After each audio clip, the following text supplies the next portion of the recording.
Today's lesson is about cryptocurrency and the prohibition of riba. Assalamu alaikum, dear friends. Continuing from our last session with Sheikh Bayanouni, we're going to explore more about Islamic finance and how to make sure we follow Shariah principles in our actions. Today's lesson is of great importance: cryptocurrency and the prohibition of riba.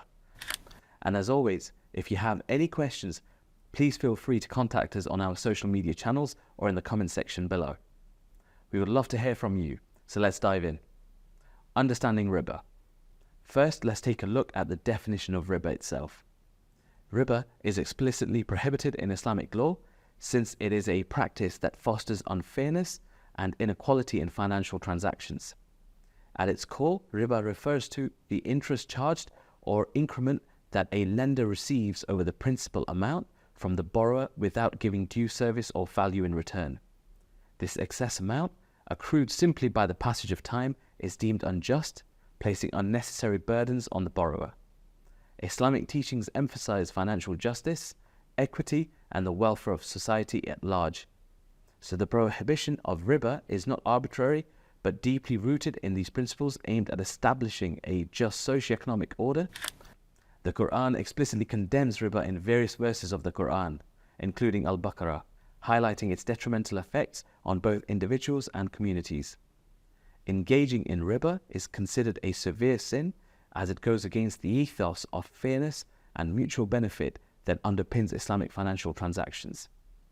To understand riba more practically, consider a loan where the lender charges an additional amount over the principal as a condition for the loan. This extra charge, often known as the interest in conventional finance, is what constitutes riba. Whether the interest rate is high or low, fixed or variable, any extra amount stipulated in the repayment agreement falls under the definition of riba. This practice leads to wealth accumulation in the hands of a few, creating a socio-economic disparity and cycles of poverty that affect the fabric of society in general.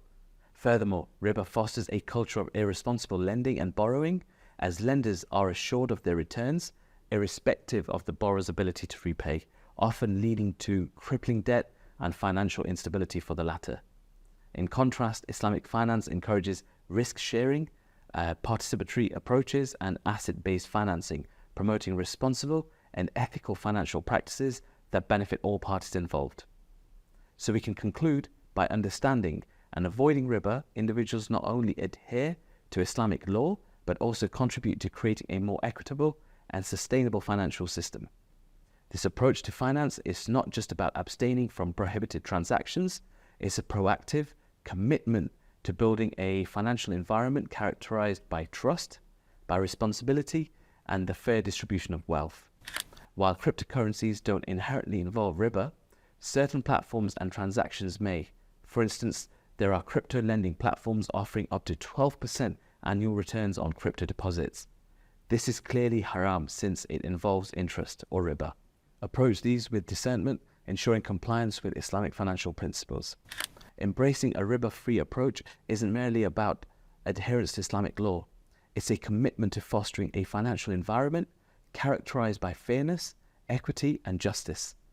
With informed choices, the realm of cryptocurrency holds the promise of ethical financial empowerment for all.